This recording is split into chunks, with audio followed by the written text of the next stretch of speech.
Maka kata kunci pertama kalau kita mau belajar komunikasi, Anda harus menyiapkan diri, punya jaring keamanan psikologis untuk orang belajar dari kesalahan dan kekeliruan dia. Nah, tetapi kata kunci kedua adalah kita harus belajar untuk adaptasi. Belajar untuk adaptasi. Kenapa? Karena komunikasi itu sesuatu yang bisa dipelajari dan bisa dilatih. Jadi kenapa saya main gamenya apa? Supaya saya bisa nyambung ke dunia mereka. Contoh misalnya sekarang game anak saya itu Minecraft. Ada nggak yang pernah misalnya bikin bangunan tuh di Minecraft.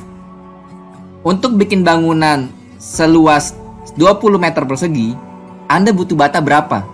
Nah, itu nyambung mereka itu. Kenapa? Karena cerita Minecraft-nya dengan kehidupan masing-masing. Berkomunikasilah dengan cara yang terukur. Karena saya punya misalnya 25 murid, berarti kan 25 jendela. Oke, 25 jendela ya misalnya contohnya. Untuk saya bisa ngukur, maka saya tiap 15 menit itu saya akan nanya minimal 3 orang anak. Misalnya contoh ya, 3 orang anak.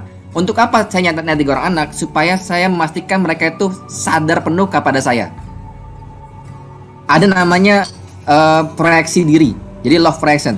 Emosi kita itu akan tertransfer ke emosinya anak.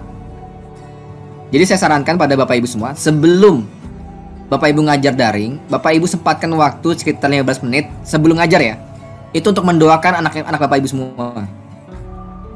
Ini penting Bapak Ibu semua. Kenapa?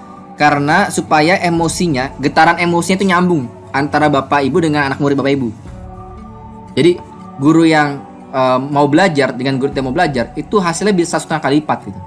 Jadi kalau Aulia atau murid Anda ingin upgrade, maka Anda harus mengupgrade diri Anda terus gitu. Harus mengupgrade diri Anda terus, harus terus belajar, harus terus ditantang untuk mempunyai keterampilan yang baru, ditantang untuk terus mengasah keterampilan yang lama dan seterusnya. Dan saya mengapresiasi pengelola SMPT Aulia yang sudah mengupgrade guru-gurunya, dan saya juga mengapresiasi para guru-guru hebat di sini. Itu kayak begitu, dan menurut saya ada sebuah bentuk perhatian yang tulus dari Bapak Ibu semua untuk kemajuan anak-anak didik dan kemajuan bangsa ini. Insya Allah seperti itu.